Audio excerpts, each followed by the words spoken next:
Mantan pebulu tangkis China Bao Chunlai mulai menakar kemampuan tunggal putri di Olimpiade Paris 2024. Bukannya fokus ke pemain andalan negeri tirai bambu, ia justru merasakan peluang di tunggal putri Indonesia, Gregoria Mariska Tunjung, untuk bersaing ketat di Olimpiade Paris 2024.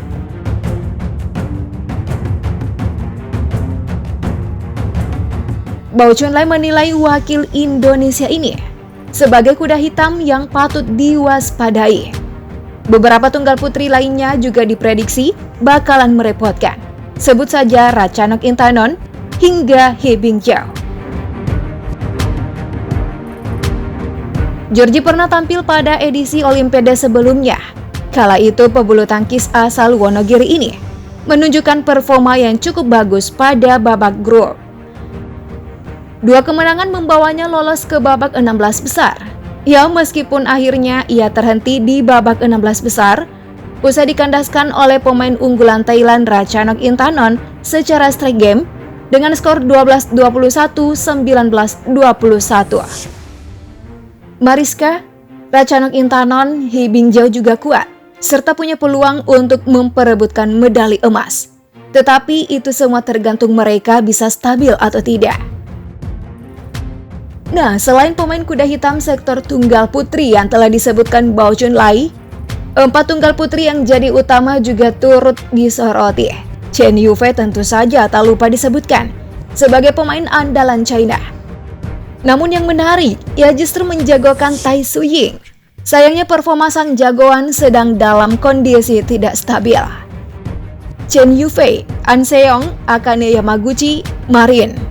Jujur saya ingin memasukkan nama Tai Tzu-ying, tetapi Tai Tzu-ying kondisinya tidak terlalu baik. Keadaan fisik dan energinya bisa saja tidak sebaik sebelumnya. Tentu saja kita tetap tidak bisa menduga apa yang akan terjadi di Olimpiade. Yup, Olimpiade bukanlah ajang untuk memenangkan peringkat tertinggi pemain. Siapa yang lebih siap dan bekerja keras, maka dialah pemenangnya. Terkadang yang peringkat tinggi pun tumbang akibat overconfidence ataupun grogi sehingga lawan dengan mudah mendominasi permainan.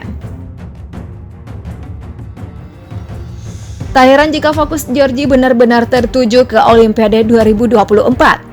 Nah, sebagai salah satu bentuk konsekuensinya, bahwa ternyata ia sudah mengurangi durasi bermain handphone. PPBSI dan tim ad hoc Olimpiade memang menggencarkan pembatasan penggunaan handphone dan sosial media kepada para olimpian, mengingat Olimpiade akan dimulai 1 bulan lagi. Sebenarnya setelah Indonesia Open, saya sudah jarang buka sosmed, tapi kan kadang gatel ya. Namanya zaman sekarang susah ketinggalan berita. Lalu kebetulan saya juga punya handphone baru dan aplikasinya belum dipindahkan. Cuma masalahnya kalau tak main sosmed, jadi suka belanja. Jadi mungkin membatasinya saya kasih waktu. Misal sehari 1 jam di siang, lalu berapa lama di malam. Tapi saya kan tak bisa sekaku itu juga, karena masih harus telepon bapak ibu karena orang tua jauh dan chatting dengan tunangan. Cari nyamannya saja sih. Kira-kira apa sih yang saya mau lakukan sebelum turnamen, atau apa sih yang saya sudah lakukan di sana selain main handphone? Dan kalau bisa yang membantu di lapangan. Kayak ngobrol dengan teman-teman juga karena menghadapi Olimpiade pastinya nggak gampang kan? Dan mungkin akan lebih baik juga kalau kira-kira apa yang buat saya tegang tuh dikeluarkan. Jadi sama-sama bisa cari jawabannya. Cari jalannya bareng dengan yang lain juga. Kalau divisualisasikan misalnya bagaimana menghadapi pertandingan besok, saya selalu visualisasikan crowd-nya. Kira-kira lawan saya bagaimana? Lalu dari awal saya datang akan melakukan apa? Dari pemanasannya, kalau misalnya cukup detail, hal itu biasanya cukup membantu untuk merilis tegangnya sih. Apalagi nanti Olimpiade kayaknya bakal tegang banget ya.